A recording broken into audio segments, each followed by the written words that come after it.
coming on. Appreciate it. What do you make of this? Well, first, I was so relieved to hear you laugh during your monologue, because sometimes I feel like, am I the only one laughing at what's going on there in the Democrats' convention? I kind of switch between being really nauseated and then just laughing. These folks are just so out of touch with just these normal, average Americans, all of us out here working hard to, protect our freedoms and rooting for smaller, smarter government and equal opportunity. All those things that America is all about. And it seems like they're all opposite of that.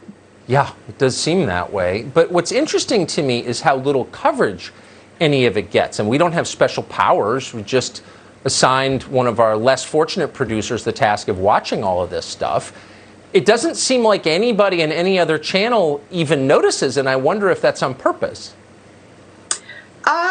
Yeah, of course it's on purpose. Remember, these Democrat candidates, they're kind of treated as delicate pieces of china, whereas someone like me and other, kind of hardcore common sense constitutional conservatives, we're just more like the bull in the china shop.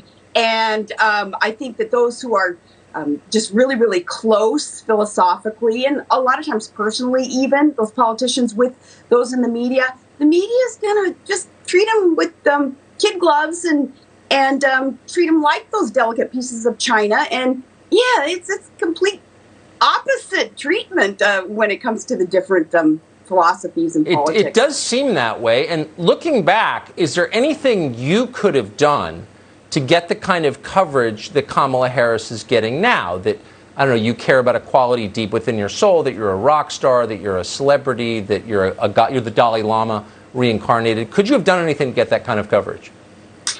I would not have prostituted myself in terms of changing any of my positions in order to garner better press.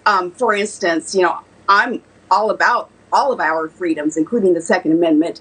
And I would not, for instance, say, mandatory gun confiscation, which is what the Democrats are rooting for and pulling for. I would never have gone there in order to get that good coverage. And yeah, Tucker, I would have gotten a lot better coverage had I compromised my convictions, had I decided that I was just going to go with the flow in order to get that uniparty liberal coverage that would have been so much better.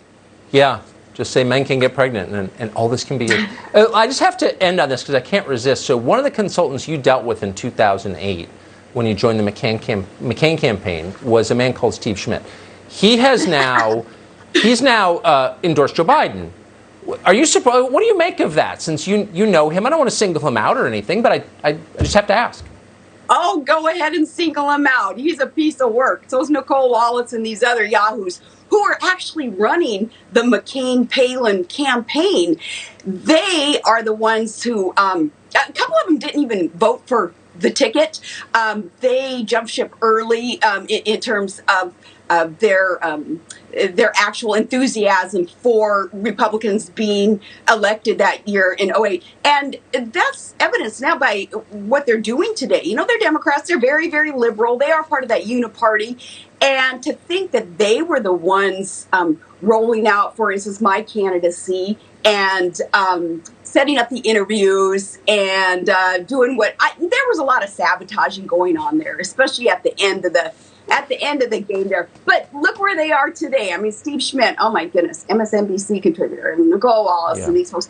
They're wolves in sheep's clothing, and there's been huge exposure. So, those of us who were kind of victims of what they're capable of, it's kind of vindication for us because it's like, see, told you so. They were never on our team to start with. Yeah. In the end, people get the peers they deserve, I think. Governor Palin, thank you so much for coming on tonight. I appreciate it. You bet. So we talked about the Wuhan coronavirus.